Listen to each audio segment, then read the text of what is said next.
Hello everyone, welcome to Science Verse.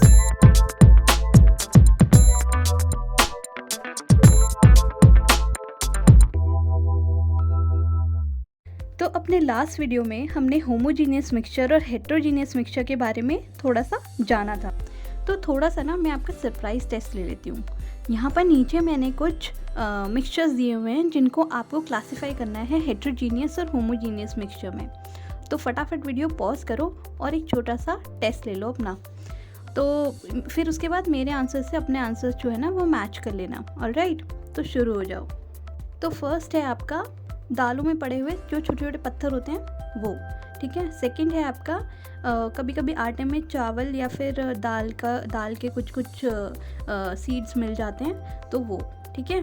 Third है आपका जो इंक है वो, मतलब ये सब आपको बताना है कि ये जो मिक्सचर्स है, इंक भी तो एक मिक्सचर है ना, उसमें एक लिक्विड है और उसमें कलर भी मिला हुआ है, मतलब डाई मिली हुई है, तो दैट इज़ ऑल्सो मिक्सचर। तो वो किस तरह का मिक्सचर है, ठीक है। उसके बाद है मिल्क, मतलब मिल्क अपने आप में भी तो एक मिक्सचर है, किस तरह का मिक्सचर है, होमोजीनियस है हेट्रोजीनियस है। ऑयल एंड वाटर, ठीक है, ऑयल और वाटर को मिक्स किया गया है, इसके तो हमने बहुत एग्जाम्पल पढ़े हैं पिछले वाले अपने वीडियो में। और सॉल्ट और कैम्फर, ठीक है। तो ये सभी आपको क्लासिफाई करने हैं होमोजीनियस और हेट्रोजीनियस मिक्सचर में। तो फटाफट क्लासिफाई करो और फिर आंसर यहाँ से मैच करो। ये रहे आपके आंसर्स। तो देखो, इनमें से ज़्यादातर मिक्सचर ऐसे हैं ना जिनको हम इजीली सेपरेट कर सकते हैं, ठीक है। जैसे कि आराम से हम दाल में से जो है पत्थर निकाल सकते हैं, या फिर वो जो छन्नी होती है उससे छान के, यानी सीव करके, सीविंग प्रोसेस होती है ना, छानने की प्रोसेस, तो सीव करके हम जो है आटा नीचे निकाल सकते हैं और बाकी का जो भी बड़े पार्टिकल्स हैं वो ऊपर रह जाएंगे। वैसे ही हमने लास्ट वीडियो में भी फिल्ट्रेशन के बारे में पढ़ा था कि फ़िल्टर पेपर यूज़ करके हम पानी नीचे निकाल सकते हैं और ऊपर जो है सैंड पार्टिकल्स बच जाते हैं या बड़े पार्टिकल्स बच जाते हैं, ठीक। लेकिन जो ये बाकी के हैं, जैसे कि ऑयल एंड वाटर है या मिल्क है या इंक है, इसके कंपोनेंट्स, मतलब इसके जो कंपोनेंट्स हैं जिनसे ये बना हुआ है उनको कैसे अलग करेंगे। तो देखो, उनके लिए भी ना कोई रॉकेट साइंस नहीं है कि बिल्कुल बहुत हार्ड टेक्निक्स होंगी, नहीं। ये सब जो है ना मिक्सचर्स की एक खासियत होती है कि ये बहुत नॉर्मल सी छोटी मोटी, मतलब फिज़िकल प्रोसेसेस से ये सेपरेट किए जा सकते हैं। इनके लिए हमें कोई बिल्कुल ही एडवांस टेक्निक यूज़ करने की ज़रूरत नहीं है इनके पार्टिकल्स को अलग करने के लिए, ठीक है। तो ऐसे ही कुछ मेथड्स के बारे में आज हम अपने इस वीडियो में जानेंगे। ऑलराइट, तो शुरू करते हैं फिर। तो सबसे पहले सेपरेट करते हैं हमारी जो इंक है उसके कंपोनेंट्स को। तो इसके लिए आप अगर थोड़ा सा सोचोगे कि हम कैसे अलग करें, तो आपके दिमाग में कहीं ना कहीं एक टेक्निक ज़रूर आ रही होगी ना, कि हम इसका जो पानी है ना इसको उड़ा देते हैं, ठीक है। जैसे इवापोरेशन की टेक्निक है, इसके बारे में तो आपने सुना ही होगा। अगर नहीं भी सुना है तो हमारी जो फर्स्ट चैप्टर की 5th वीडियो है उसको एक बार जाके आप देख सकते हैं। यहाँ पर भी कुछ ऐसा ही होगा, पर हम ना एक चीज़ का ध्यान रखेंगे, उस चीज़ के बारे में बताती हूँ मैं।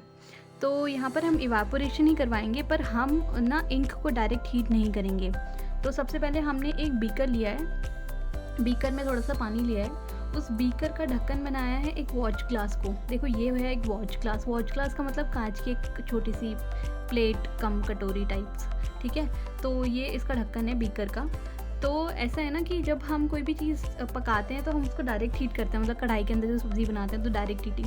अगर हम बर्तन के ऊपर दूसरा बर्तन रखें, मतलब कि इनडायरेक्टली उस चीज़ को हम हीट कर रहे हैं, ठीक है, तो इसे कहते हैं इनडायरेक्ट हीटिंग। तो हम डायरेक्ट उस मतलब हीट उसको नहीं देंगे, जबकि हम एक बर्तन के मतलब अंदर पहले पानी गर्म करके उस पानी की जो वेपर्स होंगे ना उससे उसको हीट करेंगे। किसको? इंक को। हमारी जो वॉच ग्लास है ना उसको गर्म करेंगे, और वो गर्म होगा तो ऑब्वियसली हमारी जो इंक है वो गर्म। अब जो ये इंक है, इंक में पड़े हैं हमारे कलर्ड कंपोनेंट, यानी जो डाई है वो, और जो पानी है वो, ठीक है। अब इन दोनों में से जो भी ज़्यादा वॉलेटाइल होगा, वॉलेटाइल का मतलब है कि हीट पकड़ के उड़ जाना, ठीक है, मतलब हीट मिलते ही गैसियस स्टेट में चेंज हो जाना। तो इन दोनों में से जो ज़्यादा वॉलेटाइल है, यानी जो ज़्यादा जल्दी उड़ सकता है, वो एक कंपोनेंट उड़ जाएगा।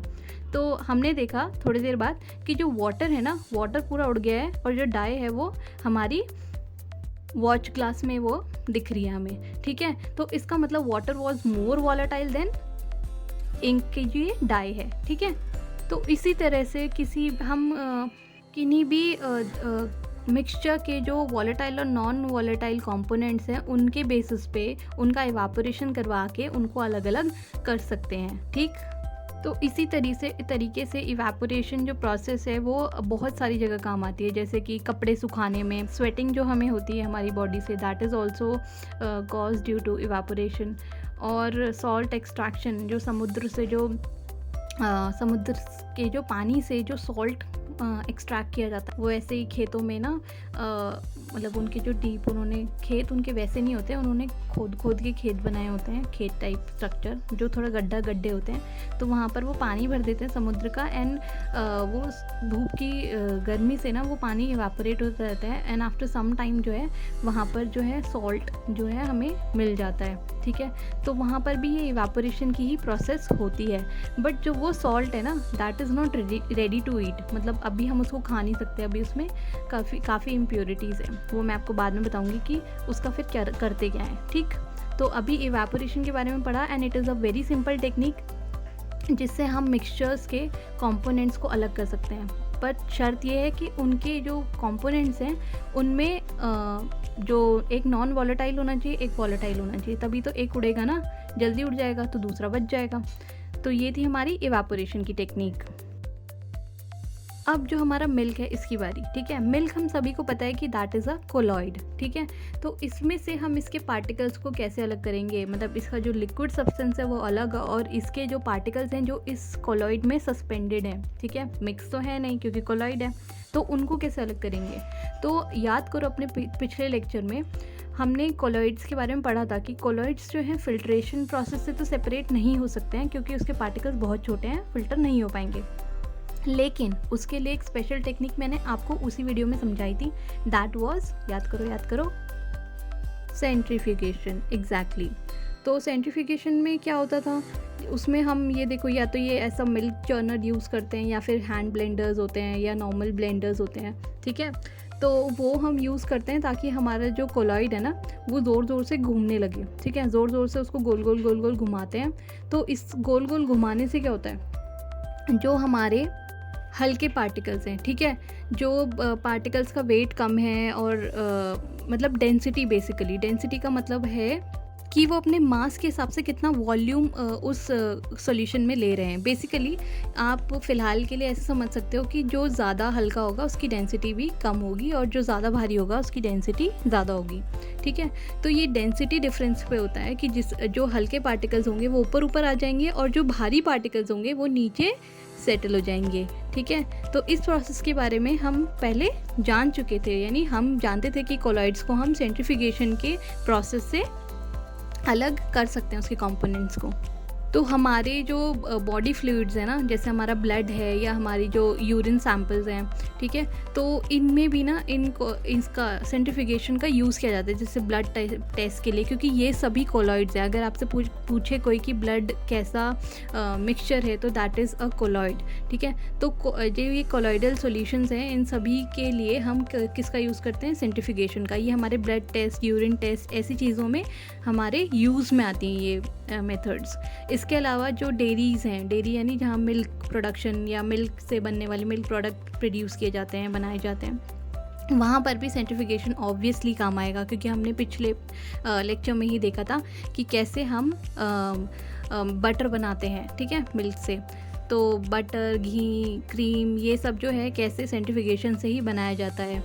और एक और यूज़ है सेंट्रीफ्यूगेशन का, आपने देखा है जब वॉशिंग मशीन में हम कपड़े सुखाते हैं तो उसका जो ड्रायर है वो ऐसे आगे कभी खोल के देखना, वो गोल गोल घूमता है। ठीक है, तो वो गोल गोल घूमता है, तो जहाँ भी गोल गोल घूम रहा है इसका मतलब वहाँ कुछ ना कुछ सेंट्रीफ्यूगेशन जैसा हो रहा है। ठीक है, तो वहाँ पे क्या होता है कि हमारे जो कपड़े हैं ना वो ऊपर आ जाते हैं, क्योंकि उनका वेट जो है कम है और पानी ना उनसे अलग होता रहता है। जैसे वो गोल गोल घूमते हैं तो पानी नीचे से निकलता रहता है। तो हमारा जो वॉशिंग मशीन का ड्रायर है ना, जिसमें हम कपड़े सुखाते हैं, उसमें भी ये सेंट्रीफ्यूगेशन वाला प्रोसेस यूज़ होता है। तो सेंट्रीफ्यूगेशन के हमने यूजेस भी पढ़ लिए, और सेंट्रीफ्यूगेशन के प्रोसेस के बारे में आपको और जाना है तो पार्ट 1 एक बार दोबारा देख लो। ठीक, तो अब हम बात करते हैं हमारे नेक्स्ट मिक्सचर की, यानी हमने जो पानी और ऑयल का मिक्सचर बनाया है। मिक्सचर अगर आप याद करो तो वो कुछ ऐसा दिखता था, ठीक है। आप कितना भी मिक्स कर लो, ऑयल जो है क्योंकि उसकी डेंसिटी कम है पानी से ना, तो वो ऊपर ऊपर जो है फ्लोट करेगा, पानी के ऊपर आ जाएगा, और पानी भारी है कंपैरेटिवली, तो वो नीचे ही रहेगा, ठीक है। मिक्स होने का ये नाम नहीं लेंगे। तो देखो ना, ये तो खुद ही अलग अलग बैठे हैं एक दूसरे से नाराज़, तो इनको दूर करना तो और भी आसान है हमारे लिए, क्योंकि कॉलॉइड्स थोड़ी हैं ये तो खुद ही अलग अलग मुंह फैला के बैठे हैं। लेकिन अगर मैं ऐसे स्पून से अलग करने जाऊँ तो हो सकता है कि ऑयल के साथ पानी भी निकल के आ जाए थोड़ा सा। तो इसके लिए हमें बस एक ठीक ठाक सा एपरेटस चाहिए, ठीक है। एपरेटस का मतलब है ठीक ठाक जुगाड़ू से थोड़े बर्तन चाहिए जिनसे हम आसानी से इनको सेपरेट कर सकें, ठीक है। तो ये हमने एपरेटस लिया, देखो इसका नाम है सेपरेटिंग फनल, नाम ही सेपरेटिंग है, ठीक है, अलग करने वाला, ठीक। तो इसके नीचे यहाँ पर लगा होता है एक स्टॉप कॉक, मतलब इसका मतलब है कि एक नल का टाइप्स, जैसे हम घर में हमारे नल होते हैं जिससे हम खोल बंद कर सकते हैं, और प्लस हम फ्लो भी कंट्रोल कर सकते हैं पानी का, या जो भी हमने इसके अंदर जो भी हमने मिक्सचर डाला है उसका। तो हम क्या करेंगे, यहाँ पर अपना मिक्सचर डाल देंगे इसके अंदर, और आप चाहे जैसे पहले तो ज़्यादा ही हम निकाल लेंगे जो भी वाटर है, जैसे ही हमें ऐसा लगने लगे कि हाँ अब वाटर ख़त्म होने वाला है, तो अपना फ़्लो कम कर दो, और धीरे धीरे करके सारा पानी जो है वो आप लास्ट में तो ड्रॉप बाय ड्रॉप ऐसे ना गिराओगे, तो फिर पूरा का पूरा हमारा जो वाटर है वो सेपरेट हो जाएगा और लिक्विड वहाँ पर बच जाएगा, ठीक। तो ये बहुत इजी सा प्रोसेस, देख रहे हो आप, सारे प्रोसेसेस ना बहुत इजी से हैं, इसमें कोई हमें बिल्कुल कोई रिएक्शन नहीं करवाना पड़ रहा किसी चीज़ का, कोई मतलब रॉकेट साइंस नहीं है, बस सिंपल तरीके हैं, फिजिकल मेथड्स ही हैं, बस छोटे मोटे अपरेटस लग रहा है और हम इजीली इन मिक्सचर्स को सेपरेट कर पा रहे हैं। तो ये प्रोसेस जो है ना सेपरेशन का, ये सिर्फ तभी काम करेगा जब आपके लिक्विड्स इमिसिबल होंगे।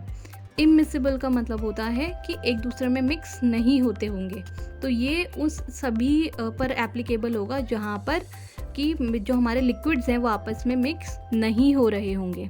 ऑलराइट, तो ये जो हमारी प्रोसेस है और ये जो हमारा एपरेटस है, ये जो हमारा सिस्टम है ना, वो कहाँ उसकी एप्लीकेशन यानी उसका यूज़ कहाँ होगा, तो उसका यूज़ जो है ना वो बहुत ज़्यादा यूज़ किया जाता है उसका, जैसे कि आयरन जो है ना, आयरन को उसकी ओर से सेपरेट करने में, ठीक है। आयरन यानी हमारा लोहा, लोहे को जब हम अर्थ के अंदर से निकालते हैं तो हमें प्योर फॉर्म में नहीं मिलता, ठीक है, मतलब कि हमने खोदा और अरे लोहा निकल गया, नहीं।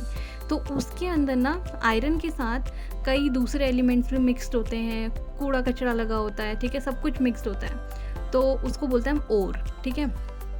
तो उस आयरन ओर को ना हम क्या करते हैं, उसको पहले पिघलाया जाता है, ठीक है, बहुत जैसे भट्टी वगैरह होती है फर्नेस, तो उसमें पिघलाया जाता है उसको और लिक्विड फॉर्म में कन्वर्ट किया जाता है। उसके बाद क्या होता है, जैसे ही वो लिक्विड फॉर्म में कन्वर्ट होते हैं, तो क्योंकि टेम्परेचर सबका जो उसमें जितने भी कूड़ा कचरा या जो और एलिमेंट्स है वो जो लगे हुए हैं, उनका सबका अपना अलग अलग वो टेम्परेचर पे अलग वो सेपरेट हो जाते हैं। जैसे कि हमारे ये ऑयल और वाटर अलग अलग दिख रहे थे आपको, वैसे ही वो भी अलग अलग ऐसे लेयर्स की फॉर्म में सेपरेट हो जाते हैं, और फिर हम उनको अलग अलग ओपनिंग से बाहर निकाल के इम्प्योरिटीज़ अलग निकल जाएंगी, एलिमेंट्स अलग निकल जाएंगे, हमारा आयरन अलग निकल जाएगा।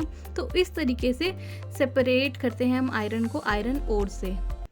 अब आप मुझे बताओ कि ये जो मिक्सचर है सॉल्ट और कैम्फर का, कैम्फर मतलब वो जो कपूर जो घर में जो पूजा वूजा आरती वारती करते हैं तब जलाते हैं, ठीक है, वाइट कलर का जो बॉल्स या फिर क्यूब्स होते हैं जिनको जलाते हैं, तो वो है आपका कैम्फर।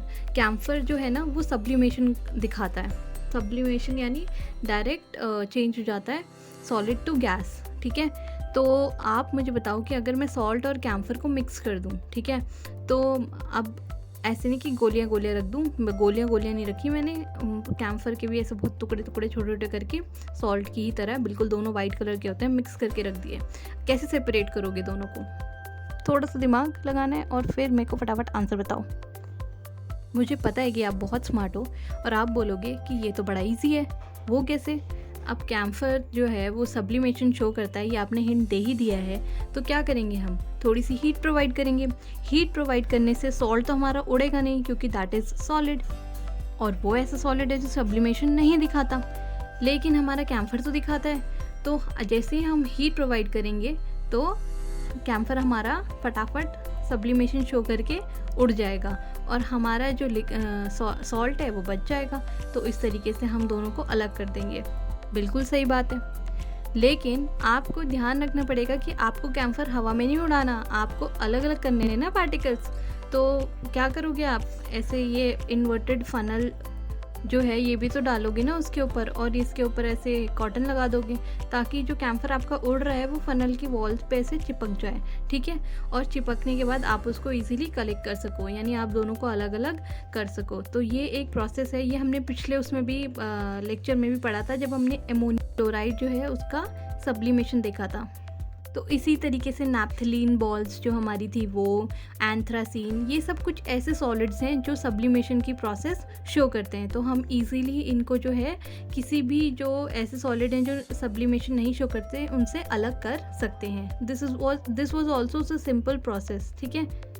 अब बढ़ते हैं हमारे अगले मिक्सचर की तरफ। ये देखो, ओ माय गॉड, ये क्या हो गया? ऐसा हुआ है आपके साथ कभी? मेरे साथ तो बहुत बार हुआ है। तो ये हैं हमारे सस्ते जेल पेन यूज़ करने के नुकसान, ठीक है। लेकिन इससे एक बात तो हमें पता चली, जो अगर आपने नोटिस किया हो तो देखो यहाँ पर जो ये हमने लिखा तो ब्लू पेन से ही था, लेकिन जैसे ही ये स्पिल हुआ ना तो हमें यहाँ पर रेड कलर भी दिखने लग गया, हमें यहाँ पर स्काई ब्लू कलर भी दिखने लग गया, हो सकता है थोड़ा मतलब ऐसे ग्रीनिश कलर भी दिख रहा हो। तो एक कलर की इंक जो है ना वो कितने सारे कलर्स में यहाँ पर डिवाइड हो गई, ऐसे मतलब उसमें इतने सारे कंपोनेंट्स से ये हमें पता चला, ठीक है। तो अपनी अगली प्रोसेस की तरफ बढ़ते हैं, that is chromatography. Chroma means होता है कलर, ठीक है, और ग्राफी मीन्स स्टडी, ठीक है। तो हम यहाँ पे कलर की स्टडी करके उसके मिक्सचर के कंपोनेंट्स पता लगाएंगे कि उसमें कौन कौन से कंपोनेंट्स हैं और क्या क्या कंपोनेंट्स हैं, ऑलराइट।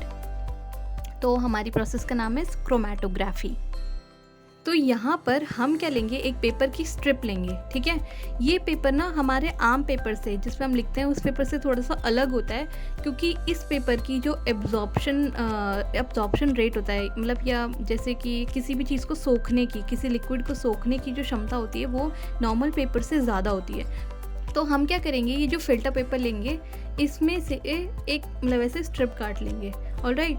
तो या तो हम ऐसे गोल वाले, ये देखो ये रेडियल क्रोमेटोग्राफी के लिए होता है, मतलब कि एक अलग तरीके की क्रोमेटोग्राफी, इसमें हम राउंड जो है फिल्टर पेपर का यूज़ करते हैं। और फिलहाल जो हम कर रहे हैं वो एक स्ट्रिप वाली नॉर्मल, तो इसमें हम एक स्ट्रिप काट लेंगे इस फिल्टर पेपर से, और एक एंड से हम 3 सेंटीमीटर ऊपर ना ऐसे एक लाइन मार्क कर देंगे, ठीक है। और ये लाइन पेंसिल से मार्क करना, हल्की सी बिल्कुल।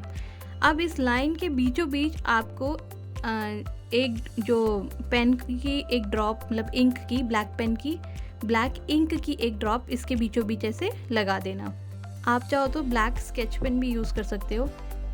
अब एक बीकर लेना, ठीक है, या फिर एक ग्लास कोई भी, उसमें मतलब इतना पानी लेना कि वो आपकी स्ट्रिप के जैसे 1.5 या 2 सेंटीमीटर तक आए, मतलब 3 सेंटीमीटर तक नहीं आना चाहिए, ठीक है। तो 1 या 1.5 सेंटीमीटर तक आप उसमें पानी ले लो, ठीक है। और फिर उस अपनी स्ट्रिप को उसमें ऐसे ड्रॉप कर दो। याद रहे कि आपका जो पॉइंट है ना जहाँ पर आपने वो इंक लगाई है वो पॉइंट पानी के अंदर नहीं होना चाहिए, ठीक है, बिल्कुल जाना ही नहीं चाहिए। तो ये काम आपको बड़ी ही सावधानी से करना पड़ेगा, ठीक। तो आप उसके अंदर वो पेपर जो है डिप कर देंगे, और उसका लेवल जो है ना जितना आपने डिप करा है वो 1.5 या 2, इससे ऊपर नहीं होना चाहिए। तो 1.5 या 2 सेंटीमीटर तक आप उसको डिप कर सकते हैं पानी में, इसीलिए मैंने आपको बोला था कम पानी लेना। और अब आपको उस स्ट्रिप को कुछ टाइम के लिए डिप्ड उसमें रखना है, वो भी अनडिस्टर्ब्ड, बिना हिलाए डुलाए, उस जो भी आपका एपरेटस है उसको, ठीक है। आप चाहे तो मतलब उसके दूसरे एंड पे ना, स्ट्रिप के अपने दूसरे एंड पे एक हल्का सा होल करके उस पे कोई थ्रेड भी बांध सकते थे, ताकि आप किसी चीज़ से उसको लटका सकें अगर आपके बीकर में पानी ज़्यादा हो गया है तो, ठीक है। तो अलग अलग मतलब थोड़ा सा कुछ भी आप जुगाड़ करके ना उसको इतना उसमें डिप कर सकते हैं वाटर में, ऑलराइट।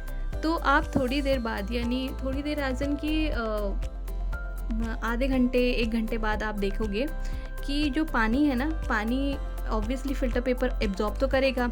अब जब पानी एब्जॉर्ब करेगा फ़िल्टर पेपर, तो उस इंक के कंपोनेंट्स होंगे ना जो, अब हर कंपोनेंट पानी में इक्वली डिज़ोल्व नहीं होगा, ठीक है। हर किसी उसकी अलग अलग पानी के साथ बॉन्डिंग होगी, उसके जो कंपोनेंट्स हैं, तो जिसकी पानी के साथ सबसे अच्छी बॉन्डिंग होगी वो कलर सबसे ऊपर शो हो रहा होगा, और जो पानी में सबसे कम सॉल्युबल होगा वो सबसे नीचे शो हो रहा होगा। इसी तरीके से अलग अलग कलर आपको अलग अलग जगह तक ऊपर स्ट्रिप पे बिखरे पड़े हुए नज़र आएंगे। तो यहाँ पर जो इंक है वो स्पिल्ड नहीं, मतलब कि उसमें ऐसी पानी नहीं, वो जो है ना वो एक सोची समझी उनकी जर्नी है जो उन्होंने वाटर के साथ तय की है। ऑलराइट, जो वाटर में जितना ज़्यादा सॉल्युबल वो वाटर के साथ उतना ऊपर गया, और जो जितना कम सॉल्युबल वो उतना नीचे रहा। तो ऑलराइट, तो इस तरीके से ना ये देखो कितना सुंदर लग रहा है। तो इस तरीके से हम जो है क्रोमेटोग्राफी इस टेक्निक का यूज़ करते हैं ताकि हम कलर्ड पिगमेंट्स हैं या कलर्ड जो हमारे मिक्सचर्स हैं उनके कंपोनेंट्स के बारे में हम पता लगा सकें। ये प्रोसेस जो है ना इसका यूज़ करते हैं हम जब हमें ब्लड में किसी स्पेसिफिक ड्रग का कंटेंट मतलब प्रेजेंस चेक करनी होती है कि कोई मिलावट है नहीं है, या फिर जो है जो हमारा क्लोरोफिल होता है ना वो भी तो पिगमेंट होता है, ग्रीन पिगमेंट, तो उसमें भी कितने कंपोनेंट्स हैं, कौन सा क्लोरोफिल है, क्या क्या प्रोटीन्स, सब कुछ चेक करने के लिए हम जो है ना मतलब जो भी इसके कलर्ड कंपोनेंट्स हैं उनको चेक करने के लिए हम क्रोमेटोग्राफी का यूज़ करते हैं। और अगर आपको और ज़्यादा मतलब इसके बारे में जानना है तो आप कमेंट करके मुझे बताइए। अब नेक्स्ट मिक्सचर देख के ना आपको ऐसा लगेगा कि भाई ये क्या कर दिया, ये तो अलग हो ही नहीं सकते, दो लिक्विड को मिक्स कर दिया। इस बार क्या किया है कि एसीटोन लिया है, एसीटोन जिसका यूज़ हम नेल पेंट रिमूवर के में भी यूज़ करते हैं, ठीक है, वो भी। तो वो एसीटोन को हमने क्या कर दिया, पानी के अंदर जो है मिक्स कर दिया। अब कैसे अलग करेंगे जी, ये तो मतलब आपस में बिल्कुल सॉल्यूशन टाइप बना दिया इन्होंने। और इस मिक्सचर को अलग करना तो बहुत मुश्किल लग रहा है, ऐसा लग रहा होगा ना आपको, बट चलो आपकी ना थोड़ी सी मुश्किल जो है आसान की जाए, ठीक है। तो मैं आपको एक हिंट देती हूँ कि हम कैसे इसको अलग कर सकते हैं, ठीक है। हिंट के तौर पे मैं बताती हूँ कि एसीटोन का जो बॉइलिंग पॉइंट है दैट इज़ 56 डिग्री सेल्सियस, और वहीं अगर वाटर का देखें तो दैट इज़ 100 डिग्री सेल्सियस। अब सोचो कैसे अलग कर सकते हो। अब तो आप बता ही दोगे कि अरे हीट करेंगे और 56 डिग्रीज जब आ जाएगा तो एसीटोन खुद ब खुद वॉलेटाइल होके मतलब क्योंकि उड़ जाएगा, और वाटर जो है हमारा बैठा रहेगा जब तक कि 100 डिग्री सेल्सियस उसका बॉइलिंग पॉइंट नहीं आएगा। तो या दैट वाज वेरी इजी, लेकिन हमें इसको करना थोड़ा तमीज़ से है, मतलब विद द राइट एपरेटस। तो याद रहे हमें कंपोनेंट्स जो है ना अलग अलग करके ऑब्टेन करने हैं, हवा में उड़ाने नहीं हैं। तो इसके लिए हमने लिया है ये डिस्टिलेशन फ्लास्क। तो इसमें हम अपना जो मिक्सचर है ना उसको हीट करेंगे। इसके साइड में लगी हुई है ये ट्यूब जो कि इसको ठंडा करेगी, ठीक है। इसके जो वेपर्स आएंगे ना एसीटोन के निकल के वो तो वरना हवा में उड़ जाएगा, तो इसको ठंडा करेंगे ताकि वो अगेन लिक्विड में चेंज होके यहाँ पर इस वाले बीकर में कलेक्ट हो जाए। तो अब हमने इस मिक्सचर को हीट करा और जैसे ही 56 डिग्री हमारा जो टेम्परेचर है वो पहुंचा, वैसे ही हमारा जो एसीटोन है वो बॉईल होना मतलब उस बॉईल होके इवापोरेट होना स्टार्ट हो गया। ऑलराइट, तो इस तरीके से हमारा सारा एसीटोन उड़ जाएगा और हमारे जो वाटर है वो रह जाएगा। तो ये हम इनको दोनों को ऐसे हम सेपरेट कर पाएंगे। ऑलराइट, बट इस प्रोसेस में यानी जो हमने ये डिस्टिलेशन प्रोसेस की है, इस प्रोसेस में ये बहुत इंपॉर्टेंट है कि दोनों जो हमारे कंपोनेंट्स हैं ना मिक्सचर के, उनके बीच का जो बॉइलिंग पॉइंट है उसमें काफ़ी डिफरेंस होना चाहिए। मतलब उनके बॉइलिंग पॉइंट का जो डिफरेंस है वो 25 डिग्री सेल्सियस से ज़्यादा होना चाहिए। बट अगर ऐसा नहीं हुआ तो अगर 25 डिग्री से कम हुआ दोनों के बॉइलिंग पॉइंट में डिफरेंस, तो क्या होगा? तो हम इसी की एक एडवांस थोड़ी सी टेक्निक, नहीं बहुत ज़्यादा एडवांस नहीं, बस थोड़ी सी इससे जो ज़्यादा थोड़ी सी बेटर है, थोड़ा सा एपरेटस उसमें थोड़ा सा और लगा के उसका फिर हम सेपरेट कर सकते हैं। वो प्रोसेस है हमारी फ्रैक्शनल डिस्टिलेशन। ऐसा क्यों? क्योंकि उसमें ना एक एडिशनल कंपोनेंट हमारा जुड़ा होता है जिसको हम बोलते हैं फ्रैक्शनल कॉलम, ठीक है। अब ये क्या होता है आओ थोड़ा सा देखते हैं। तो इस बार हमने लिया है इथेनॉल। इथेनॉल का जो बॉइलिंग पॉइंट है दैट इज़ 78 डिग्री सेल्सियस और दूसरा हमारा water that is 100 degree Celsius, ठीक है। तो अब हम इन दोनों को सेपरेट करेंगे और इनके सेपरेशन के लिए हमें चाहिए फ्रैक्शनल डिस्टिलेशन का प्रोसेस, ठीक है। पहले जो हमने पढ़ा था दैट वाज सिंपल डिस्टिलेशन, ठीक है, लेकिन अभी जो है थोड़ा सा कॉम्प्लेक्स हो गया मामला, तो यहाँ पर हम थोड़ा सा लेंगे फ्रैक्शनल डिस्टिलेशन वाला प्रोसेस, ठीक है। तो अब होगा क्या कि जैसे ही 78 डिग्री टेम्परेचर जाएगा, ठीक है, तो ये जो इथेनॉल है ये उड़ना स्टार्ट कर देगा, ठीक है, क्योंकि इसका बॉइलिंग पॉइंट आ गया है तो ये उड़ना स्टार्ट करेगा। लेकिन क्योंकि ये जो बॉइलिंग पॉइंट है ये वाटर के भी पास में है, मतलब ऐसा है कि अगर इन केस किसी वाटर पार्टिकल ने थोड़ी सी हीट लेके ऊपर उड़ने की कोशिश करी, ठीक है, तो यहाँ पर ये जो हमारा फ्रैक्शनल कॉलम है इसके अंदर ये जो बीड्स हैं, ग्लास बीड्स हैं ये, ठीक है, तो ये जो छोटे छोटे बीड्स हैं इनसे जो है ना निकल के जाना उन वेपर्स के लिए मुश्किल होगा। अब जिसका बॉइलिंग पॉइंट आ चुका है उसके वेपर जो हैं वो तो स्ट्रांगली बिल्कुल मज़े से निकल के चले जाएंगे, क्योंकि उनकी जो स्पीड होगी ना वो काफ़ी ज़्यादा होगी, ठीक है, क्योंकि उनका बॉइलिंग पॉइंट आ चुका है। लेकिन जो वाटर है ना उसके लिए इनसे टकरा के ऊपर निकलना उसके वेपर्स के लिए वो मुश्किल होगा, क्योंकि उनको थोड़ी सी हीट मिली, उन्होंने सोचा चलो उड़ के आते हैं, लेकिन उनकी जो स्पीड है उसमें इतनी स्ट्रेंथ नहीं है कि वो इससे पास होकर आराम से निकल ले। तो ये बीड्स का काम यही है कि अगर इन केस जो दूसरा कंपोनेंट है उसके पार्टिकल्स उड़ने लग गए तो वो उसको टकरा के फिर वो वापस नीचे भेज देगा, ठीक है। तो जैसे ही वो इन बीट से पास होने की कोशिश करेगा वो अपनी जो भी थोड़ी बहुत उसने हीट गेन करी थी जिससे वो वाटर वेपर में चेंज हुआ था वो लूज़ कर देगा वहाँ पे, ठीक है, और इससे वो दोबारा लिक्विड में कन्वर्ट होकर नीचे आ जाएगा। लेकिन क्योंकि इथेनॉल का तो बॉइलिंग पॉइंट रीच हो चुका है तो वो इजीली इससे उनकी स्पीड बहुत ज़्यादा होगी और उनमें इतनी स्ट्रेंथ होगी कि वो इन बीड्स को क्रॉस करके निकल जाएं, इसलिए हमारा इथेनॉल जो है वो आराम से क्रॉस करके इस वाली ट्यूब में आ जाएगा और यहाँ पर फिर ये ठंडा होकर दूसरे बीकर में कन्वर्ट हो जाएगा लिक्विड में, ठीक है। तो इथेनॉल हमारा सेपरेट हो गया और वाटर हमारा सेपरेट हो गया। तो this was all about fractional distillation. पहले जो हमने पढ़ा था दैट वाज सिंपल डिस्टिलेशन, ठीक है। तो ज़्यादा मुश्किल नहीं है ये प्रोसेस भी, बस एपरेटस चाहिए हमें। तो ये जो डिस्टिलेशन का प्रोसेस है ये कब काम करा? ये तब काम किया जब इनके बॉइलिंग पॉइंट में कुछ डिफरेंसेस थे, ठीक है। और अलग अलग डिस्टिलेशन है क्योंकि उनके बॉइलिंग वो डिपेंड कर रहे हैं कि उनके बॉइलिंग पॉइंट का जो डिफरेंस है वो कितना है, ठीक है। तो इसी तरीके से आजकल आप देख रहे होंगे, मतलब ऑक्सीजन सिलेंडर्स तो हम सब ने ही देख लिए हैं, चाहे न्यूज़ में या चाहे हॉस्पिटल्स में, जहाँ भी हमारे आसपास, ठीक है। तो हमने ऑक्सीजन सिलेंडर देखे, लेकिन उन ऑक्सीजन सिलेंडर्स में जो ऑक्सीजन है ना उसको कैसे ऑब्टेन किया होगा हमने। मतलब हम सोचते होंगे ना कि मतलब खाली ऑक्सीजन कैसे हो गई, मतलब अगर हम अपनी एयर लें उसमें भी carbon dioxide, nitrogen, oxygen, argon, nitrogen, कितनी सारी गैसेस है ना, ठीक है। तो उसमें से अगर मुझे खाली ऑक्सीजन अलग करना हो तो कैसे करेंगे? एयर इज़ ऑल्सो मिक्सचर, तो फिर इसको कैसे अलग कर सकते हैं? तो कुछ ऐसा ही प्रोसेस है जो उस एयर के कंपोनेंट्स को भी अलग करने के लिए यूज़ किया जाता है। तो उसी के लिए यूज़ करते हैं इस तरह का कुछ एपरेटस। डरो नहीं, बस दिखता डरावना है नहीं, एक बार समझ जाओगे ना तो बहुत आसान लगेगा। ये देखो, यहाँ से एयर एंटर करेगी, ठीक, फिर इस एयर को थोड़ा ना कंप्रेस करेंगे। हमें पता है कंप्रेस कैसे करते हैं, प्रेशर लगा के, बिल्कुल। तो प्रेशर अप्लाई करके एयर यहाँ से थोड़ी सी कंप्रेस हो जाएगी और फिर यहाँ से ऊपर को जाएगी। और अब ये कंप्रेस करने के बाद ये पाइप देख रहे हो, इसमें से थोड़ा ठंडा पानी पास कराएंगे, ठीक है। तो ठंडे पानी जाने से क्या होगा, क्योंकि हम पानी पास करा रहे हैं तो पानी ठंडा है, पानी टच नहीं हो रहा हवा से, बस इस पाइप से जा रहा है। तो इस पाइप पे जो एयर के पार्टिकल्स हैं वो टकराएंगे तो ऑब्वियसली ठंडे ही हो जाएंगे, ठीक है। तो ये जो कंप्रेस्ड एयर थी ये अब ठंडी हो गई है। और ये सब हम क्यों कर रहे हैं, मतलब इसको प्रेशर अप्लाई करना फिर ठंडा करना, क्योंकि आपको पता है कि हमारी जो आसपास गैस है इसमें CO2 प्रेजेंट है। और जो CO2 है ना वो डिपोजिशन का केस शो करती है। डिपोजिशन यानी जैसे हमने थोड़ी देर पहले सब्लिमेशन पढ़ा था, उसमें सॉलिड से डायरेक्ट गैसियस स्टेट में चेंज हो जाती थी चीज़ें।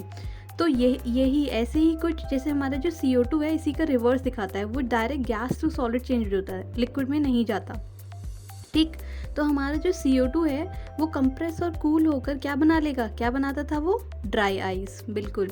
तो ड्राई आइस बन के वो अलग हो जाएगा। तो हमारा जो एयर का मिक्सचर, इसमें से हमने CO2 अलग कर दी by applying pressure and a low temperature, ठीक है। तो अब आपको पता है कि इसमें अब मेजरली 3 ही गैसेस बच गई हैं, that is nitrogen, oxygen and argon gas. अब ये पहुंच गए हैं फ्रैक्शनल डिस्टिलेशन के कॉलम में, ठीक है। जैसे हमने फ्रैक्शनल डिस्टिलेशन किया था, तो ये है इन गैसेस के बॉइलिंग पॉइंट्स। आपको दिख रहा होगा कि तीनों गैसेस के बॉइलिंग पॉइंट्स अलग अलग हैं, यानी तीनों को जब हम इस गैस को जब हम हीट करेंगे तो तीनों अलग अलग लेवल्स पे ना यहाँ पे प्रेजेंट होंगी, क्योंकि हर किसी का बॉइलिंग पॉइंट अलग है। तो जो जल्दी बॉयल होगा वो उस हिसाब से अपनी हाइट अटेन कर लेगा, ठीक।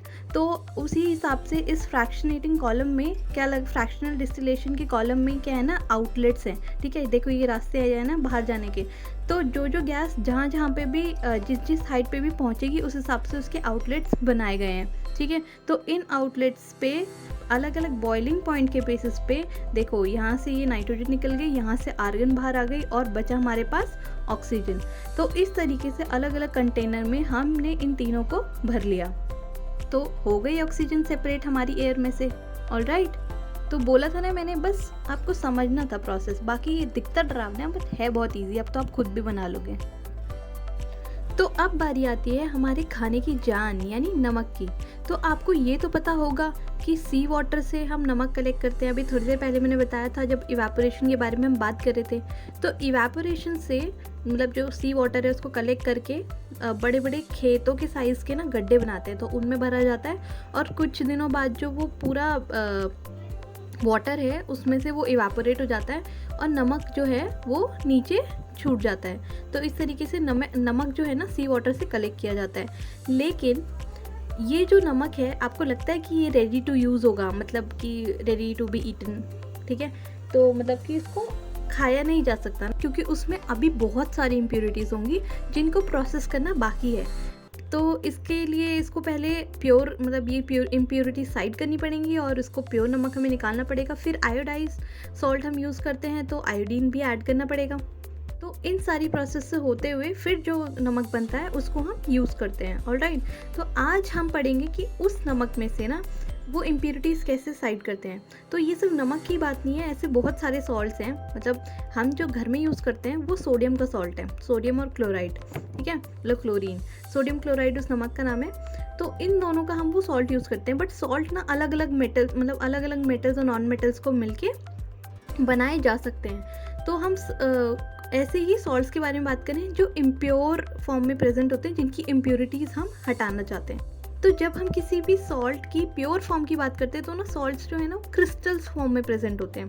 क्रिस्टल्स देखिए आपने, जैसे आपके जो नमक है या चीनी है जैसे उसके क्रिस्टल्स बने होते हैं ना उसी फॉर्म में प्रेजेंट होते हैं। तो हर उसका अपना अलग एक शेप होता है क्रिस्टल का, लेकिन होते वो क्रिस्टल फॉर्म में है, ठीक है।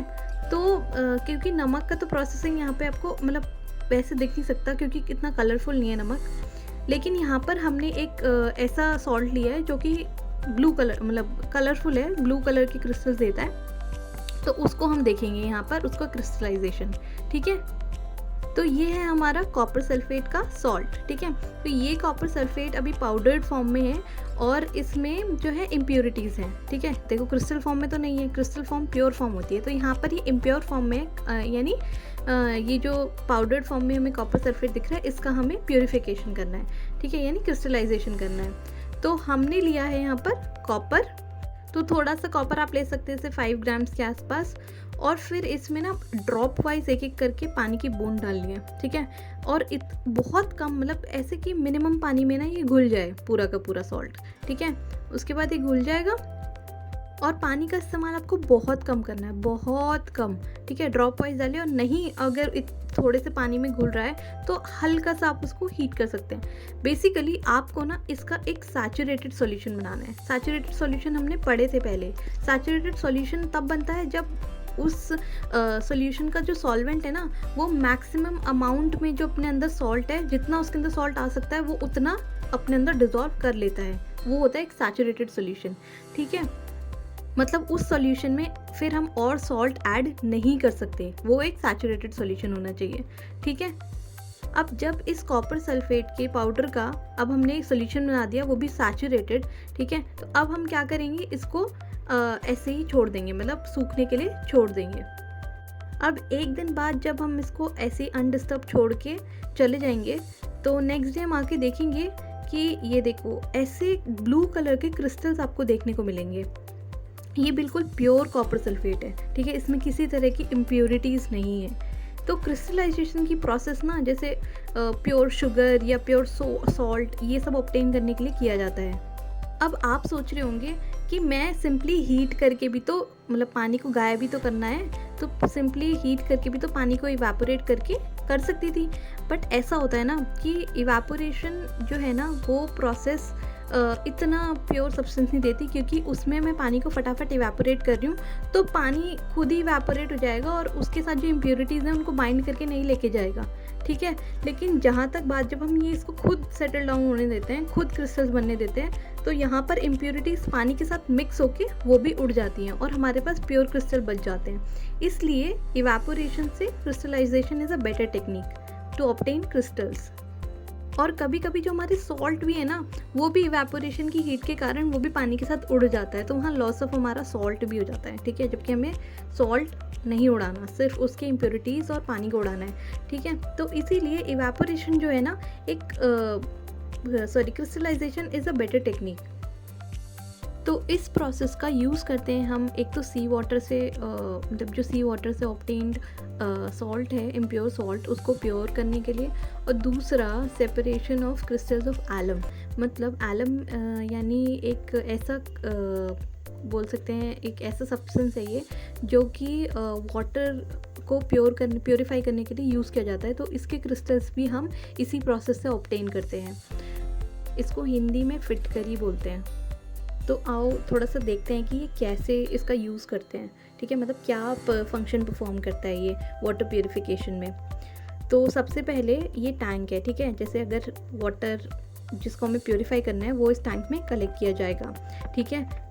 तो ये फर्स्ट टैंक है, इसका नाम है सेडिमेंटेशन टैंक, ठीक है। तो सेडिमेंटेशन नाम से ही क्लियर है कि यहाँ पर जो है ना, जो मोटा मोटा कूड़ा होगा, भारी भरकम जो भी पार्टिकल्स होंगे, वो सारे इनको नीचे सेटल होने देंगे, ठीक है। और फिर ऊपर से जो सारा पानी है जिसमें मोटा मोटा कूड़ा नहीं है, तो वो सारा दूसरे टैंक में आगे पास ऑन कर दिया जाएगा, ठीक है।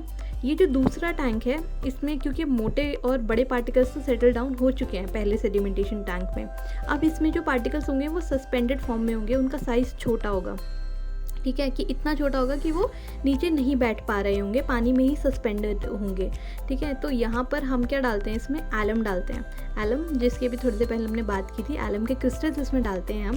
तो वो क्या करता है ना, वो इसकी टेंडेंसी होती है कि ये हमारे जो भी डर्ट पार्टिकल्स हैं, जो इम्प्योरिटीज़ हैं, उनसे चिपक जाता है। छोटी छोटी इम्प्योरिटीज़ से चिपक के ऐसे ग्रुप बना लेता है। और क्योंकि अभी एक साथ इतनी सारी चिपक गई हैं उससे, तो अब इनका वेट ज़्यादा हो जाएगा और फिर ये क्या ऑटोमेटिकली इनको नीचे बैठना पड़ेगा, क्योंकि वेट ज़्यादा हो गया तो सेटल डाउन करना पड़ेगा।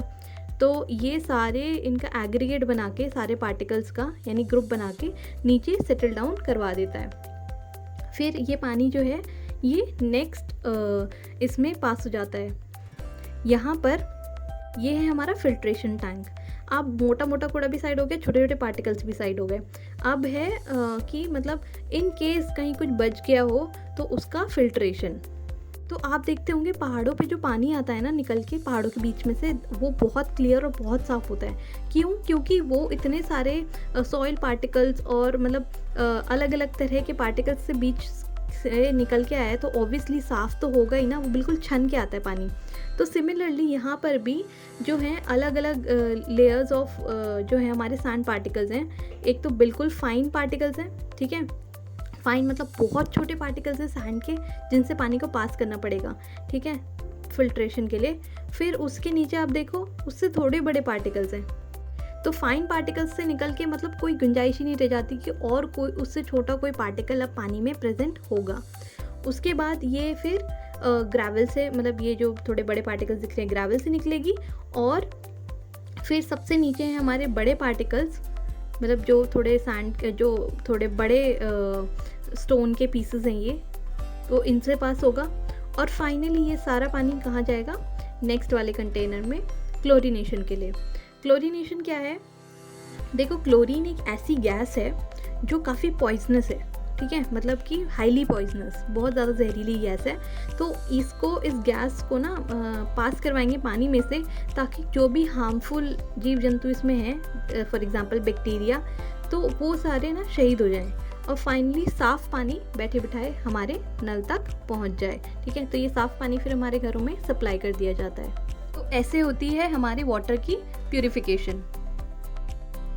अब आ जाते हैं हमारे फिज़िकल और केमिकल चेंजेस पे। तो फिज़िकल नेचर के बारे में, फिज़िकल प्रॉपर्टीज़ जो हैं उसके बारे में हम फर्स्ट चैप्टर में भी पढ़ चुके हैं। जैसे कि हमने सॉलिड लिक्विड गैस को उसी के बेसिस पे तो क्लासीफाई किया था, जैसे रिजिडिटी, फ्लूइडिटी, डेंसिटी, हार्डनेस, यही सब चीज़ें, बॉइलिंग पॉइंट, मेल्टिंग पॉइंट, ये सब चीज़ें थी जो कि फिज़िकल मतलब फिज़िकल अपीयरेंस के बेसिस पे ना जो हमें दिख रही थी। ठीक है, तो उसके बेसिस पे हमने सॉलिड लिक्विड गैस में भी क्लासीफाई किया था। तो जब भी किसी सब्सटेंस के फिज़िकल स्टेट में कोई चेंज आता है तो उसको बोलते हैं हम फिज़िकल चेंज। ठीक है, जैसे वाटर हमारा आइस में कन्वर्ट होगा तो that is a physical change, क्योंकि वाटर अगर हम देखें वाटर के जो पार्टिकल्स हैं वो भी H2O है और आइस के पार्टिकल हैं वो भी H2O है। मतलब किसी तरह का इंटरनल कोई चेंज नहीं है, मतलब कोई उनकी कॉम्पोजिशन में किसी तरह का चेंज नहीं है, बस उनकी फिज़िकल स्टेट में चेंज है कि वो जो लिक्विड टू सॉलिड स्टेट में चेंज हो गए हैं। ऑलराइट, ऐसा नहीं है कि जो वाटर है वो अगर आग बुझा रहा था, आग बुझाने का काम करता था, तो आइस वो काम नहीं कर सकती। ठीक है, ऐसा नहीं है, उसकी प्रॉपर्टी में केमिकल प्रॉपर्टी में कोई चेंज नहीं है। तो ये जो चीज़ें हैं, जैसे किसी चीज़ के साथ मिलके कैसा रिएक्शन देना, तो these all are chemical properties. इनको हम केमिकल प्रॉपर्टीज़ बोलते हैं कि कोई चीज़ किसी के साथ रिएक्ट करके क्या कौन सी चीज़ बनाएगी। ठीक है, कोई नई चीज़ बनाएगी, ये हमारी केमिकल प्रॉपर्टीज़ हैं। जैसे कि हम ऑयल को देखें और वाटर को देखें तो ये दोनों हैं तो सेम, इनका फिज़िकल स्टेट क्या है, सेम है, यानी दोनों ही लिक्विड है। पर अगर हम इनकी खुशबू की बात करें या फिर इनकी इनफ्लेमेबिलिटी की बात करें, मतलब कि जलने की क्षमता दोनों की अलग अलग है, खुशबू दोनों की अलग अलग है। वहीं प्रॉपर्टीज़, मतलब आग के साथ कैसे रिएक्ट करते हैं दोनों, जहाँ एक तरफ पानी बुझाता है आग को, वहीं सॉइल जो है it acts as a fuel. तो दोनों के केमिकल नेचर बिल्कुल अलग अलग है। ठीक है, तो इन्हें हम कहते हैं केमिकल प्रॉपर्टीज़। और जब भी किसी भी चीज़ की केमिकल प्रॉपर्टी चेंज होती है ना, तो उसे कहते हैं हम केमिकल चेंज। तो जब भी दो चीज़ें आपस में रिएक्ट करती हैं और एक तीसरी चीज़ बनाती हैं जिसकी केमिकल प्रॉपर्टीज़ उन दोनों से मैच नहीं करती, उसको हम बोलते हैं केमिकल चेंज। इसका एग्जाम्पल मैं आपको एग्जाम्पल समझाती हूँ। जैसे कि ये है हमारा एक एलिमेंट सोडियम। ठीक है, अगर हम सोडियम की बात करें तो ये बहुत रिएक्टिव एक मेटल होता है। ठीक है, तो ये बहुत ज़्यादा रिएक्टिव होता है कि इसमें पानी पड़ते ही ना इस पर आग लग जाती है। ठीक है, मतलब ये पानी के साथ बहुत भयंकर वाली रिएक्शन देता है। और सोडियम को ना हम खा नहीं सकते।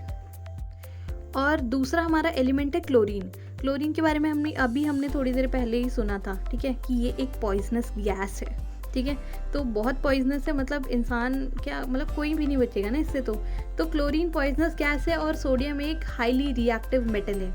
लेकिन जब ये दोनों एक दूसरे के साथ रिएक्शन करते हैं तो ये एक तीसरी चीज़ बनाते हैं। ठीक है, जिसको हम बोलते हैं NaCl यानी सोडियम क्लोराइड। ये एक सॉल्ट है। याद आया कुछ? हाँ, वही सॉल्ट जो हम अपने घरों में खाते हैं। देखो, पहली चीज़ कितनी अलग थी, सोडियम, दूसरी चीज़ क्लोरीन। ये दोनों कितने अलग थे इस सॉल्ट से जो तीसरी चीज़ बनी है। ये कम्प्लीटली नई चीज़ बनी है जिसकी केमिकल प्रॉपर्टीज़ उसके पुराने जिन एलिमेंट्स की बनी उनसे नहीं मैच करती। जहाँ सोडियम और क्लोरीन को हम नहीं खा सकते या जो हमारे लिए बेनिफिशियल नहीं है, वहीं हम NaCl को रोज़ खाते हैं, सभी खाते हैं। ठीक है, और वो हम पे कोई इफ़ेक्ट नहीं डालती है ऐसा बुरा, जैसे कि ये दोनों डालते हैं। तो देख रहे हो आप, दो चीज़ों, अलग अलग चीज़ों से एक तीसरी नई चीज़ बन रही है जिसकी प्रॉपर्टीज़ अपनी जो ओरिजिनल कॉन्स्टिट्यूएंट्स हैं उसके उनसे अलग है। तो इसको हम बोलते हैं केमिकल चेंज। आई होप अब आपको समझ में आ रहा होगा कि हम केमिकल चेंज किसको बोलेंगे, जहाँ पर कुछ नया बनेगा। मैं बार बार ये बोल रही हूँ, कुछ नया बनेगा और उसकी प्रॉपर्टी जो जिनसे वो बनी है उन एलिमेंट से अलग होगी। ऑलराइट, इसके और भी कई एग्जाम्पल्स हैं। जैसे कि गर्मियों में हम जब खाना बाहर रखते हैं तो वो खाना ख़राब हो जाता है, तो वो किस तरह का चेंज होगा, वो एक केमिकल चेंज होगा। क्योंकि हम उस खाने को है ना, वो खाना कुछ और बन गया, फिर उसकी स्मेल या टेस्ट है वो सब कुछ चेंज हो जाता है जब वो खाना ख़राब हो जाता है। और केमिकल चेंजेस की एक और बात है, मतलब एक और प्रॉपर्टी है कि वो ना रिवर्स करना उनको बहुत मुश्किल होता है, या फिर नेक्स्ट टू इम्पॉसिबल।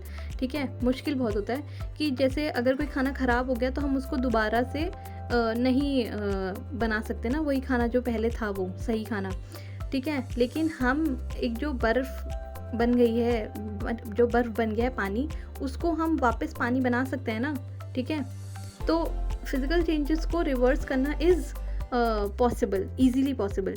लेकिन केमिकल चेंजेस को या तो बहुत मेहनत, मतलब बहुत सारे एनर्जी लगती है उसमें, या फिर वो पॉसिबल नहीं होते हैं। ठीक है, तो हम उनको पॉसिबल नहीं ही मानते, मतलब इरिवर्सिबल मानते हैं। तो ये कुछ डिफरेंसेस थे फिज़िकल और केमिकल चेंजेस के बारे में। तो अब आप भी मुझे कमेंट करके बताएंगे कुछ और एग्जाम्पल फिज़िकल और केमिकल चेंजेस के, और ये भी बताएंगे कि बर्निंग ऑफ अ कैंडल कैसा चेंज है, फिज़िकल चेंज है या केमिकल चेंज है, या दोनों है, और है तो कैसे है। ऑलराइट, तो अभी तक हमने क्या क्या पढ़ा, एक बार फटाफट से रिवाइज कर लेते हैं। हमने देखा कि मैटर दो तरह का होता है। ठीक है, on the basis of composition. ठीक है, कि वो किन चीज़ों का मिलके बना है। तो मैटर या तो प्योर होगा, या फिर इम्प्योर, या फिर मिक्सचर कह लो। ठीक है, या तो प्योर होगा या फिर मिक्सचर्स होंगे। प्योर सब्सटेंस फिर हमारे दो तरीके के होते हैं, एलिमेंट्स और कंपाउंड्स। इनके बीच में भी आपको डिफरेंस पता है। एलिमेंट्स वो होते हैं जो एक पर्टिकुलर, एक सिंगल पार्टिकल का पूरा जो है ना सब्सटेंस, वो पूरा सब्सटेंस उसी पार्टिकल का बना हुआ है। जैसे हाइड्रोजन है तो H H H H H पूरे एच की ही बनी हुई है, एच वाले पार्टिकल की बनी हुई है, तो वो उनको बोलते हैं हम एलिमेंट्स। एलिमेंट्स जो नाम है ना, ये सबसे पहले रॉबर्ट बॉयल ने दिया था इन 1661, जो नाम है एलिमेंट्स। और इसकी जो डेफिनेशन है वो दी थी एंटोनी एल लवॉइसियर ने। तो इनकी डेफिनेशन के मुताबिक जो एलिमेंट्स है ना, ये वो बेसिक फॉर्म ऑफ मैटर है। एक बेसिक फॉर्म ऑफ मैटर, यानी बेसिक किसको बोलते हैं, जिससे नीचे और कुछ नहीं होता। तो बेसिक फॉर्म ऑफ मैटर है जिसको हम फर्दर डिवाइड नहीं कर सकते, फर्दर मतलब ब्रेक नहीं कर सकते सिंपल सब्सटेंसेस में। ठीक है, किसी भी केमिकल रिएक्शन में। तो ये हमारी एलिमेंट्स की डेफिनेशन है। और वहीं दूसरे आते हैं हमारे कंपाउंड्स। ठीक है, कंपाउंड्स हमने किनको कहा था, जो दो या दो से ज़्यादा एलिमेंट्स के मिल के बने हों, लेकिन उन एलिमेंट्स की कॉम्पोजिशन, उन एलिमेंट्स का रेशियो जो है ना, वो उसमें फिक्स्ड होता है। जैसे कि हम वाटर ले लें तो उसमें हमेशा 2 हाइड्रोजन और 1 ऑक्सीजन ही लगा होगा वाटर के पार्टिकल में। ऐसा नहीं है कि कहीं पे 3 या कहीं पे 4 या कहीं पे कुछ। उनकी कॉम्पोजिशन फिक्स्ड है, तभी तो वो पानी बना रहे हैं। अगर उसमें एक आध भी फेरबदल हो जाता है किसी और एलिमेंट का, तो वो फिर वो चीज़ नहीं रहती है। इसी तरीके से जो हमारी कार्बन डाइऑक्साइड है, उसमें भी 1 कार्बन और 2 ऑक्सीजन लगे होते हैं, तो वो कंपाउंड्स हैं। ठीक है, उनका रेशियो जो है ना उनके एलिमेंट्स का, दैट इज़ फिक्स्ड। अगर मैं CO2 बोल रही हूँ, मतलब कार्बन डाइऑक्साइड बोल रही हूँ, तो उसमें 1 कार्बन और 2 ऑक्सीजन आएंगे। अगर मैंने 1 ऑक्सीजन कम कर दिया और CO रह गया, तो ये कार्बन डाइऑक्साइड नहीं, कार्बन मोनोऑक्साइड यानी अलग तरीके की गैस होगी।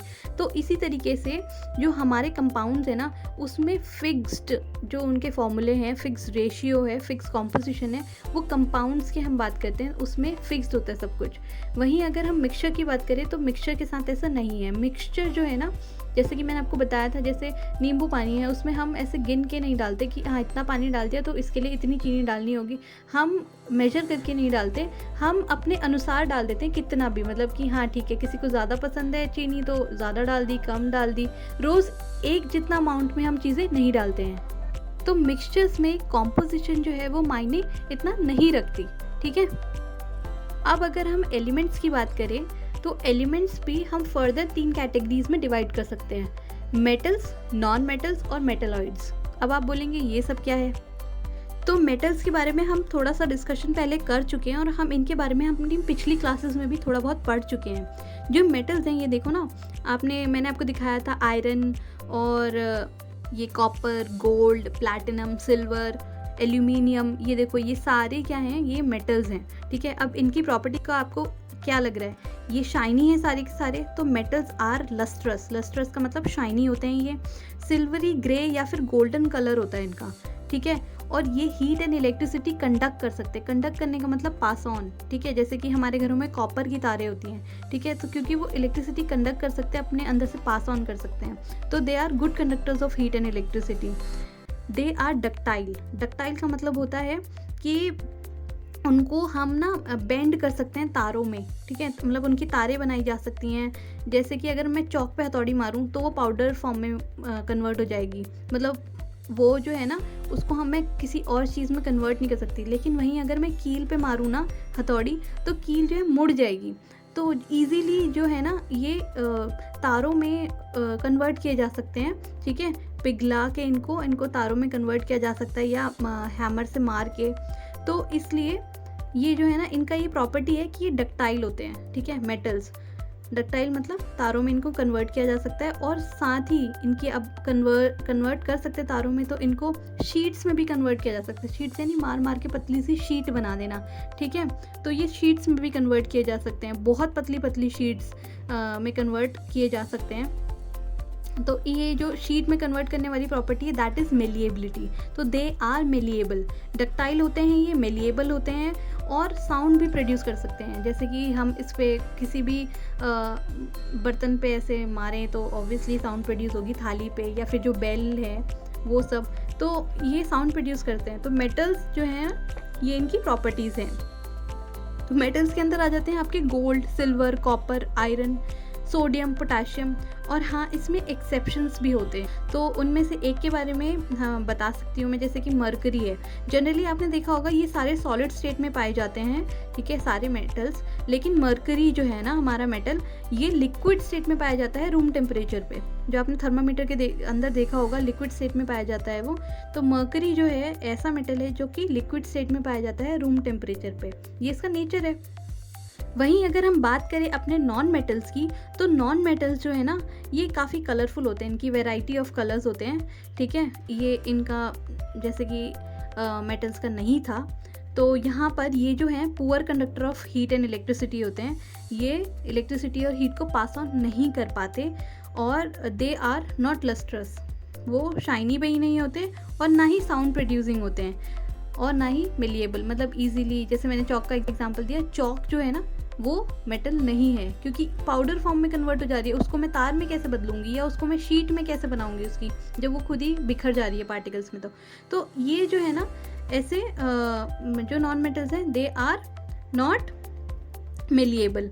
तो वहीं एग्जाम्पल्स ऑफ नॉन मेटल्स जो है ना वो हैं हमारे हाइड्रोजन, जो कि गैस के फॉर्म में, oxygen again gas, iodine gas as well as liquid, ठीक है, कार्बन, और कार्बन हम देख सकते हैं जैसे हमारे कोयले में पाया जाता है कार्बन। इसके अलावा कोक, ये पीने वाली कोक नहीं, ये वाली कोक है, ठीक है, ये जो दिख रही है आपको ब्लैक ब्लैक, ये डिफरेंट है, ठीक है। तो ये ब्रोमीन, क्लोरीन एट्सेट्रा, ये सभी एग्जाम्पल्स हैं हमारे नॉन मेटल्स के। अब बात करते हैं कुछ ऐसे सब्सटेंस की, ऐसे एलिमेंट्स की जो कि मेटल्स और नॉन मेटल्स दोनों की प्रॉपर्टी शो करते हैं, ठीक है। तो इन्हें हम कहते हैं मेटलॉइड्स। इनके बारे में भी हम डिटेल में पढ़ेंगे, पर फिलहाल बस आप इनके नाम जान लो कि इनको क्या क्या बोलते हैं, मतलब कितने कैटेगरी में एलिमेंट्स हमारे डिवाइडेड हैं। तो मेटलॉइड्स के एग्जाम्पल्स हैं बोरॉन, सिलिकॉन, जर्मेनियम एट्सेट्रा, मतलब ऐसे बहुत सारे हैं। तो आज तक हम जितने एलिमेंट्स को डिस्कवर कर पाए हैं वो 118 के आसपास है, यानी 118 के आसपास है। आपकी बुक में 100 दिया हुआ है, बट ये करंट डेटा है।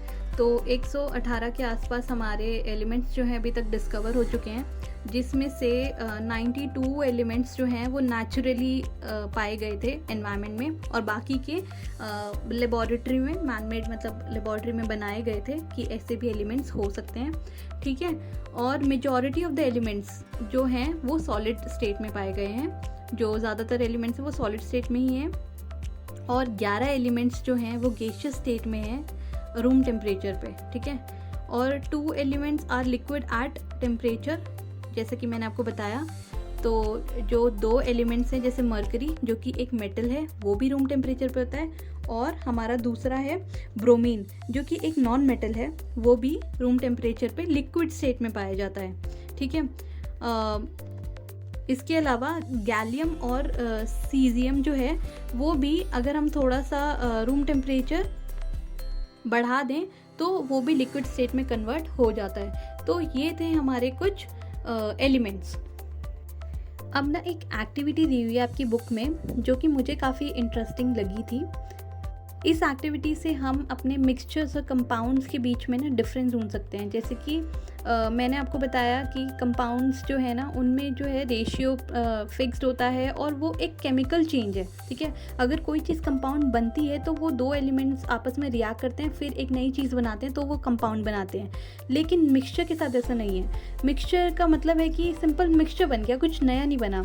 जैसे कि मैंने आपको सोडियम क्लोराइड का एग्जांपल दिया था कि सोडियम और क्लोराइड दोनों बहुत अलग हैं NaCl से, मतलब जो वो बनाते हैं नमक से काफ़ी अलग हैं। लेकिन वहीं अगर मैं नॉर्मल पानी और चीनी लूँ और उनको आपस में घोल दूँ, ठीक है, उनका मिक्सचर बना दूँ, शुगर सोल्यूशन बना दूँ, तो ऐसा नहीं होगा कि शुगर पहले खाने लायक थी और उसमें जाने के बाद हम उसको खा नहीं सकते, या पहले वो मीठी टेस्ट करी थी और उसके अंदर जाने के बाद वो कड़वी हो गई। तो समझ रहे हो आप, मतलब मिक्सचर जो है ना that is just a physical change, ठीक है। उसमें हमने फिजिकली उसको मिक्स किया है दो चीज़ों को। लेकिन जो हमारा कंपाउंड है वो केमिकल चेंज है, ठीक है, केमिकल रिएक्शन से वो बना हुआ है। तो इस वजह से उसकी प्रॉपर्टी में चेंज आ जाता है। इसी को शो करने के लिए एक एक्सपेरिमेंट आपकी बुक में सजेस्ट किया हुआ था। तो अभी तो मैं इसको ऐसे ही बता रही हूँ कि क्या है एक्चुअली उसमें, बट मैंने डिस्क्रिप्शन में ना एक वीडियो का लिंक दिया हुआ है, उसमें वो परफॉर्म करके दिखाई हुई है वो एक्टिविटी। तो आपको बहुत अच्छा लगेगा, आप उसको देखना ज़रूर। तो अब समझते हैं उस एक्टिविटी को कि वहाँ पर हुआ क्या है। तो यहाँ पर हमने दो एलिमेंट्स लिए हैं, सल्फ़र और हमारे आयरन। तो आयरन को हमने यहाँ पे छोटे छोटे टुकड़ों में, यानी आयरन फिलिंग्स इनको बोलते हैं, इनमें बांट दिया है छोटे छोटे, जैसे हम छोटे छोटे टुकड़े कर दिए लोहे के, तो ऐसे ही। तो ये है सल्फ़र और ये है हमारी आयरन फिलिंग्स। तो अब हमने क्या करा, इसका मिक्सचर भी बनाएंगे और इसका कंपाउंड भी बनाएंगे, ठीक है। तो मिक्सचर बनाने के लिए क्या करेंगे, सिंपली ये टेस्ट ट्यूब A में हमारा सल्फ़र है, ये टेस्ट ट्यूब B में हमारा आयरन है, और टेस्ट ट्यूब C में हमने इन दोनों को थोड़ा थोड़ा डाला और मिक्स कर दिया। मिक्स यानी सिंपली ऐसे से इस रॉड से मैं ऐसे मिक्स कर रही हूँ तो ये मिक्स हो गया, ठीक है। तो ये C हमारा मिक्सचर बन गया। अब मैं D टेस्ट ट्यूब में दोबारा से थोड़ा सा सल्फ़र और थोड़ा सा आयरन फिलिंग्स लूँगी और इनको जो है हीट करूँगी। हीट करने से क्या होगा, हीट करने से यहाँ पर रिएक्शन होगी, दोनों के बीच रिएक्शन होगी और एक तीसरी चीज़ बनेगी। तो हमें ये रिएक्शन होती हुई दिखेगी, क्योंकि जो आपका C है ना उसमें तो कुछ खास दिखेगा नहीं, क्योंकि वो तो एक मिक्सचर है। लेकिन D में जब आप हीट करोगे ना तो आपको डार्क ब्राउन कलर का एक कंपाउंड दिखेगा। जब वो डार्क ब्राउन कलर आ जाएगा ना, आपको दिख जाएगा कि हाँ ये एक नई चीज़ बन के यहाँ पर तैयार हो चुकी है। पर ये क्या सच में कंपाउंड है या नहीं है, इसका हम टेस्ट करके भी पता लगा सकते हैं। वो कैसे, आगे देखते हैं, ठीक है। तो यहाँ पर A में हमने लिया है सल्फ़र, हम सबका चेक करेंगे कि क्या क्या किस में रिजल्ट आ रहे हैं। B में हमारा आयरन फिलिंग, C में आपको पता है हमारा इन दोनों का मिक्सचर पड़ा है, और D में हमारा ये हमें कंपाउंड मिला है जो हीट करने से इन दोनों को मिला हुआ है, ठीक है। तो अब प्रॉपर्टीज़ चेक करते हैं। तो सबसे पहले आप लोहे के बारे में क्या जानते हैं। लोहे की एक बहुत कॉमन सी प्रॉपर्टी हम सबको पता है, दैट इज़ कि वो मैग्नेट से अट्रैक्ट होता है, ठीक है। जैसे मैग्नेट होगा तो मैग्नेट पे चिपकता है, मैग्नेट यानी चुंबक, ठीक है। तो सबसे पहले देखते हैं कि ऐसा किस किस में आ रहा है। तो हमने जब A टेस्ट ट्यूब में यहाँ पर मैग्नेट यहाँ पर बाहर से लगाया तो हम देख रहे हैं कि किसी तरह का कोई अट्रैक्शन नहीं है। वहीं अगर हमने B में यानी आयरन को देखा तो देखो सारे आयरन फिलिंग्स जो हैं ये चिपक गए हैं। अगर हम C की बात करें यानी इन दोनों के मिक्सचर की, तो मिक्सचर है भाई, उसमें भी आयरन फिलिंग्स हैं। जो सल्फर है वो तो अट्रैक्ट नहीं कर रहा, लेकिन जो आयरन फिलिंग्स है वो अगेन मैग्नेट से एकदम चिपक गई हैं। तो यानी जो हमारा मिक्सचर है ये शो करता है कि मिक्सचर बनने के बावजूद एलिमेंट्स अपनी प्रॉपर्टी मिक्सचर में शो करते हैं, ठीक है। जैसे आयरन पहले भी शो कर रहा था और अभी भी शो कर रहा है। चलो कंपाउंड की बात करते हैं। अब जो कंपाउंड है ना, इसमें जब मैंने ऐसे मैग्नेट रोटेट किया है इसकी टेस्ट ट्यूब में, तो यहाँ पर कोई अट्रैक्शन नहीं नज़र आई। यानी कंपाउंड में जब वो दोनों आपस में रिएक्ट कर चुके हैं हमारे एलिमेंट्स और कोई नई चीज़ बना चुके हैं, तो ये जो नई चीज़ है ना, ये उस आयरन की प्रॉपर्टी शो नहीं करती जो वो पहले शो किया करता था। तो यानी यहाँ पे एक नई चीज़ बन चुकी है। ऑलराइट, तो यही डिफरेंस है मिक्सचर और कंपाउंड में। मिक्सचर में जो एलिमेंट्स हैं वो अपनी प्रॉपर्टी नहीं भूलते, नहीं वही शो करते हैं जैसे वो पहले थे। लेकिन जब कंपाउंड बनता है तो उनकी प्रॉपर्टीज चेंज हो जाती हैं, ठीक है। अब हम इन सब का सॉल्यूशन बना के उसको फिर टेस्ट करते हैं कि डाइल्यूट हाइड्रोक्लोरिक एसिड, मतलब हाइड्रोक्लोरिक एसिड में ये कैसा रिएक्ट करते हैं। तो अब हमने वाटर ऐड करके ना सबको पानी के साथ मिक्स कर दिया है, काइंड ऑफ मिक्सचर, ठीक है। तो अब यहाँ पर हम डाइल्यूट HCl डाल के चेक करेंगे कि क्या हमारे एलिमेंट्स की प्रॉपर्टीज़ और मिक्सचर और कंपाउंड की प्रॉपर्टीज़ मिलती हैं या नहीं है। तो हमने ए में यानी सल्फ़र में हमने जब HCl यानी डाइल्यूट हाइड्रोक्लोरिक एसिड डाला तो वहाँ पर हमारी हाइड्रोजन गैस जो है वो रिलीज़ हुई। अब ये कैसे पता चला कि हाइड्रोजन गैस है? तो हम गैसेस का टेस्ट करने के लिए, अगर मुझे हाइड्रोजन गैस का टेस्ट करना है तो मैं जो है ना एक जली हुई कैंडल या जली हुई स्टिक उसके पास लाऊंगी टेस्ट ट्यूब के माउथ के ऊपर। तो अगर वो पॉप साउंड प्रोड्यूस करता है तो इट मीन्स कि हाइड्रोजन गैस है, ठीक है।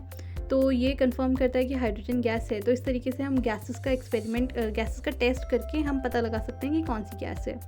दूसरे एलिमेंट में यानी आयरन में हमने डाला तो वहाँ कोई रिएक्शन नहीं हुआ। तीसरे मिक्सचर में हमने जब डाला तो वहाँ पर H2 गैस फिर से प्रोड्यूस हुई क्योंकि पॉप साउंड दोबारा आई। लेकिन जब हमने D यानी अपने कंपाउंड में डाला तो वहाँ पर पॉप साउंड नहीं आई। और जो ये गैस थी ना, इसकी स्मेल ऐसी थी जैसे कि सड़े हुए अंडों की होती है। तो ये जो गैस है जिसकी रॉटन एग जैसी स्मेल होती है, दैट इज़ H2S गैस, ठीक है। हाइड्रोजन सल्फाइड इस गैस का नाम है। तो ये उस कंपाउंड ने प्रोड्यूस करी। अब जो हमारा ये कंपाउंड बना था इसका नाम भी मैं आपको बता देती हूँ।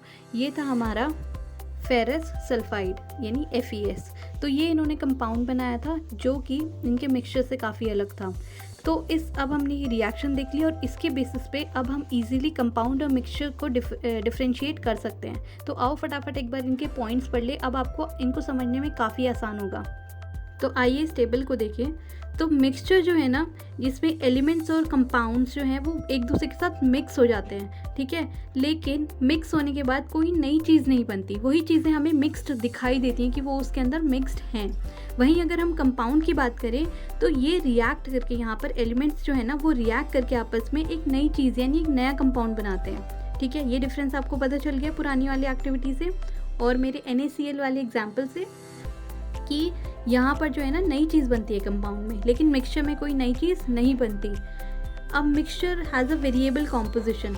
एक मिक्सचर है ना उसकी कॉम्पोजिशन जो है वेरी कर सकती है, ठीक है। कोई कैसा भी नींबू पानी बना सकता है, ठीक है। कोई ज़्यादा मीठा, कोई कम मीठा, कोई कैसा भी, लेकिन उसमें जो हमारी कॉम्पोजिशन है वो वेरी कर सकती है, ठीक है। लेकिन यहाँ पर हमारा कॉम्पोजिशन जो है ना फिक्स्ड है, ठीक है। कंपाउंड्स में कॉम्पोजिशन फिक्स्ड होती है, वरना वो कंपाउंड वैसा नहीं रहेगा जैसा उसको होना चाहिए था, वो कुछ और बन जाएगा। ऑलराइट, थर्ड पॉइंट है जो मिक्सचर है ना वो अपने कॉन्स्टिट्यूएंट सब्सटेंसेस का, मतलब कि जिनका वो बना हुआ है उनकी प्रॉपर्टी शो करता है। मिक्सचर में होने के बावजूद वो एलिमेंट अपनी प्रॉपर्टी शो करता है। जैसे कि आप देख रहे थे कि मिक्सचर तो हमने बना दिया था सल्फर और आयरन का, बट स्टिल जो है ना आयरन जो है फिर भी मैग्नेटिक प्रॉपर्टी, मतलब मैग्नेट को अट्रैक्ट कर रहा था, तो आयरन ने अपनी प्रॉपर्टी नहीं छोड़ी। वहीं कंपाउंड जब उसका बन जाता है ना तो वो उसकी प्रॉपर्टी अपने ओरिजिनल जिन सब्सटेंसेस से वो बना है उन सब्सटेंसेस से अलग हो जाती है। ऑलराइट, सो जो न्यू सब्सटेंस बनता है कंपाउंड में उसकी प्रॉपर्टी टोटली डिफरेंट होती है। ये भी आपने देखा था क्योंकि जब आयरन का कंपाउंड बन गया था सल्फर के साथ तो वो प्रॉपर्टी नहीं शो कर रहा था, वो मैग्नेट को वहाँ पर अट्रैक्ट नहीं कर रहा था। फोर्थ पॉइंट है मिक्सचर्स का, जो कॉन्स्टिट्यूएंट्स है ना मिक्सचर के, ये तो आपने अभी देख लिया कि कितने सिंपल प्रोसेसेस से हमने मिक्सचर्स के कंपोनेंट्स को सेपरेट कर लिया। बट वहीं अगर हम कंपाउंड्स की बात करें तो मैंने आपको बताया कि जो केमिकल चेंजेस है ना दे आर वेरी मतलब difficult to reverse them. It is very difficult to reverse them क्योंकि इरिवर्सिबल होते हैं ये, मतलब और अगर मुझे रिवर्स करना भी है तो उसमें बहुत ज़्यादा इलेक्ट्रोकेमिकल रिएक्शंस और बहुत ज़्यादा एनर्जी लग जाती है, मतलब केमिकल रिएक्शंस भरपूर हो जाएंगी अगर मैं उनको अलग अलग करना चाहूँगी तो मिक्सचर्स को सेपरेट करना is comparatively very easy as compare two compounds के कंपोनेंट्स को सेपरेट करना। ऑलराइट, तो ये थे हमारे इन दोनों के बीच में डिफरेंसेस। एग्जाम्पल्स आप खुद ही सोच के बता सकते हो, लिख सकते हो, बहुत सारे एग्जाम्पल्स मैं दे चुकी हूँ आपको। So that's all about this chapter. Sorry दोस्तों, हमारी ये जो वीडियो है पार्ट 2 ये थोड़ा सा लेट हो गया क्योंकि मेरा जो विजडम टूथ है उसके गम में थोड़ी सी स्वेलिंग आ गई थी, जिस वजह से I wasn't able to speak I hope आपको आज का हमारा ये वीडियो पसंद आया हो, समझ आया हो। अगर कोई चीज़ समझ ना आई हो तो प्लीज़ हमें कमेंट करके बताएं और ज़्यादा से ज़्यादा लोगों तक इसे शेयर करें, अपने दोस्तों में बांटें, ताकि मैं ऐसी और वीडियोस के साथ आपसे मिलती रहूं।